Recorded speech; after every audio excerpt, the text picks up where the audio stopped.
దేవుని నామానికే మహిమ కలుగుగాక. ఆమేన్. బంగారు తండ్రి, పరిశుద్ధ దేవుని, అమృత దేవుని, రక్షించే దేవుడు, జీవమిచ్చే దేవదేవుని మాటలు విందామండి. మిగతాదంతా కూడా జీవితం, ఈ ఆత్మ రక్షించబడి ఆ నిత్య నరకానికి, ఆ దుష్టుడికి సిద్ధపరిచినటువంటి ఆ యొక్క నరక గుండంలోనికి ఈ ఆత్మలు దేవుడు ఊపిరి పెట్టిన ఈ ఆత్మలు మనం వెళ్ళకూడదన్నది దేవుని యొక్క అమృత ప్రేమ.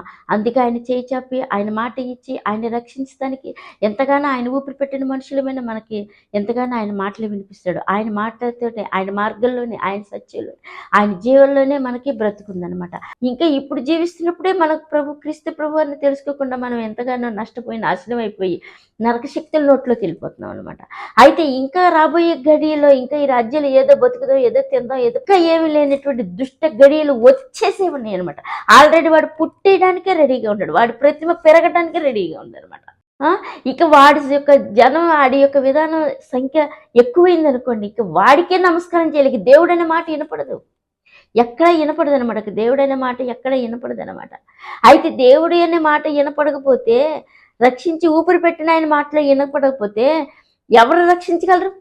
ఇంకా రక్షణ అనేది కనపడకుండా ఉండకుండా ఉండేటువంటి నికృష్టమైన దినాలు, గడియలు, వాడి యొక్క పాతాళపు రోజులు వచ్చేస్తున్నాయి అనమాట. అయితే అటు అవకాశం ఇవ్వకుండా ఎంతగానో అపవాదిగాడు చాలా చాలా భయంకరమైన వాడి యొక్క మనుషుల్ని వాడి యొక్క విధానపు సాధనాలుగా మలిచేసుకొని, వాడి యొక్క విధాన పనేలోనే మునిగిపోవాలని వాడు ఎంతో నాశనపు తొందర పెట్టేసి, వాడు ఎంతో ఒత్తిడి కలిగించేసి, వాడు ఎంతగానో భయంకరం చేయించేస్తాడనమాట. ఎవరైనా సరే మనం దేవుని మాట వినకుండా వెనకపడినటువంటి చీకటి అపవాది యొక్క శాపం ఎన్ని దరిద్రంలో మనం ఉన్నబట్టే ఈ ఊపిరి ఎక్కడికి వెళ్ళిపోద్దంటే భయంకరమైన విధానంలోనికి, నరక శక్తిలోనికి, నరకాగ్ని గుండంలోనికి, ఆ యొక్క రెండో మరణం తప్పించుకోలేని పరిస్థితిలోనికి మనం వెళ్ళిపోతాం. మొదటి మరణానికి దిక్కు లేదంటే ఇక రెండో మరణానికి కూడా లేదు.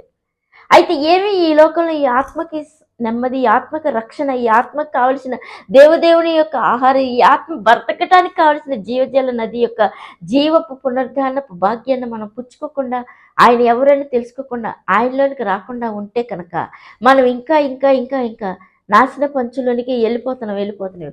అంచులనే నాశనం అనేవి మునిగిపోవడం బయలుదేరింది అంటే అది ఇక చాలా భయంకరంగా, మనం ఇక తండ్రి లేదు, దేవుడు లేడు, తల్లి లేదు, ఎవరు ఉండరు ఇక అనమాట.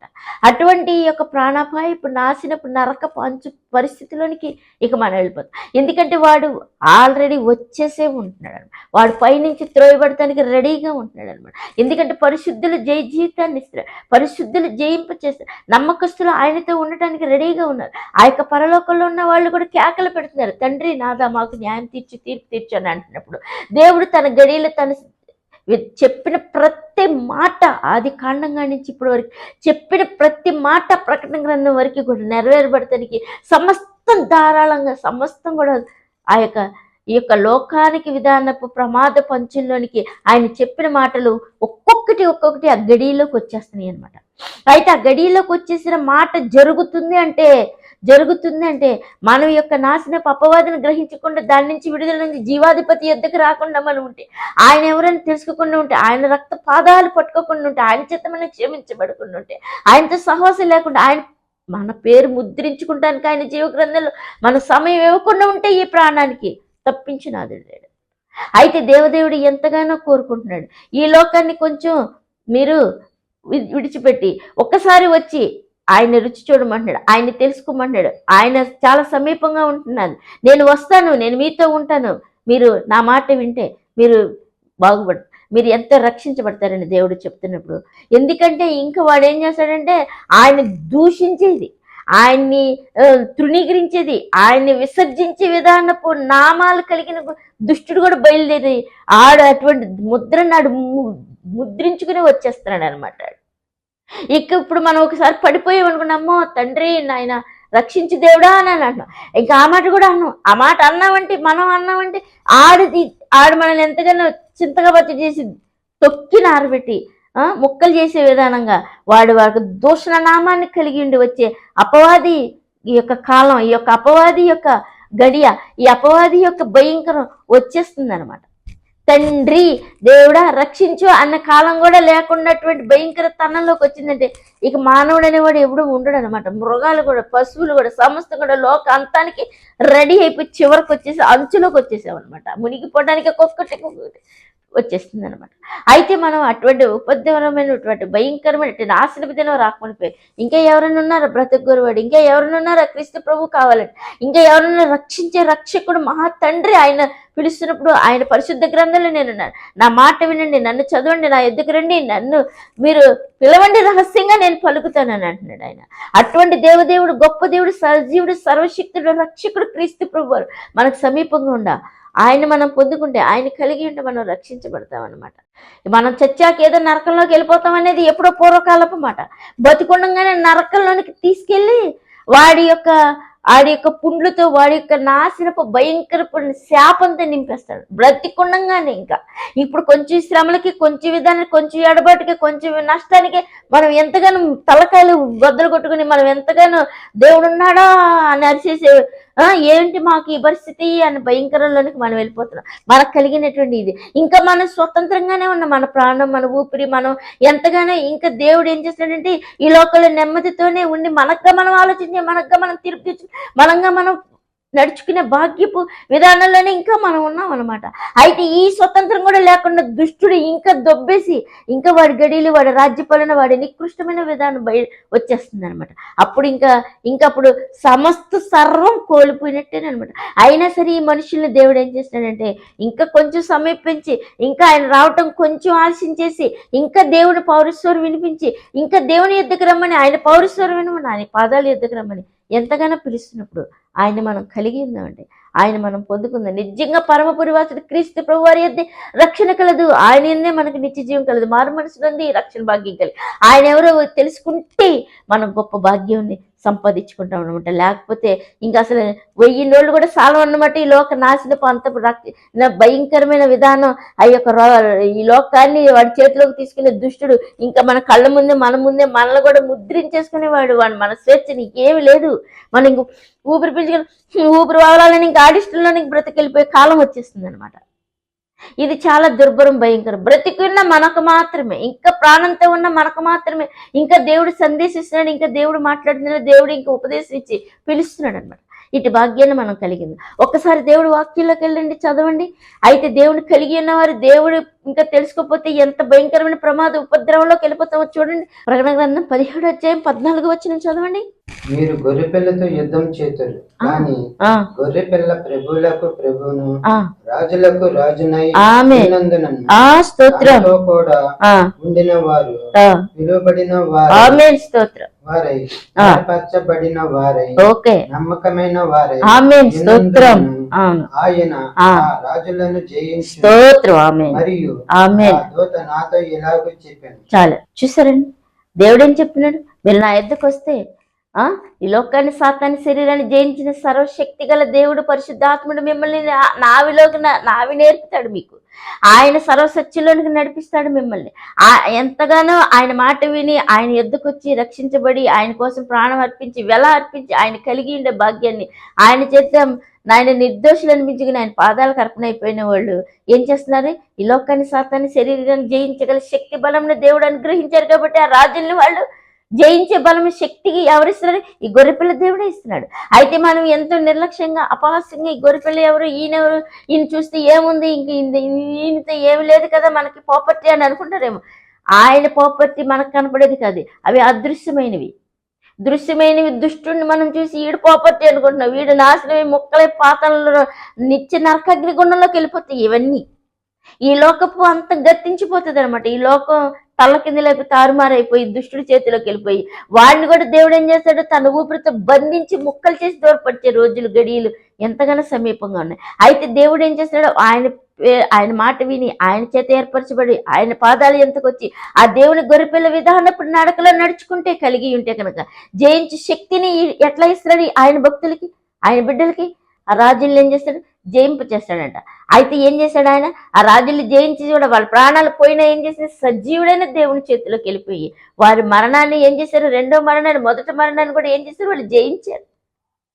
అటువంటి జయ సంఖ్యలోనికి మనం కూడా వెళ్ళటానికి దేవుడు ఎంతగానో సమీపపు భాగ్యాన్ని ఇస్తున్నాడు. అయితే ఈ చిన్న చిన్న కొటేషన్లతో చిన్న చిన్న మాటలతో మనం ఆయన సంపాదించుకోలేం.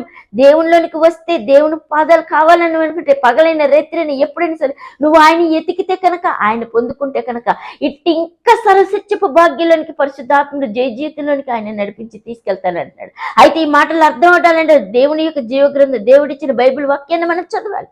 ఆయన జీవపు మాటలు ఏంటని తెలుసుకోవాలి. ఆయన మార్గంలోకి వస్తే మనకు తెలియబడుతుంది. అయితే దేవుడు ఇంకో మాట మాట్లాడుతున్నాడు, చదవండి. ప్రకటన గ్రంథము 18:20 చదవండి. పరలోకమా, పరిశుద్ధులారా, అపోస్తలులారా, ప్రవక్తలారా, ఆమేన్, దాని గురించి ఆనందించు. ఆమేన్. ఏలయనగా దాని చేత మీకు కలిగిన తీర్పునకు ప్రతిగా దేవుడు ఆ పట్టణమునకు తీర్పు తీర్చుచున్నాడు.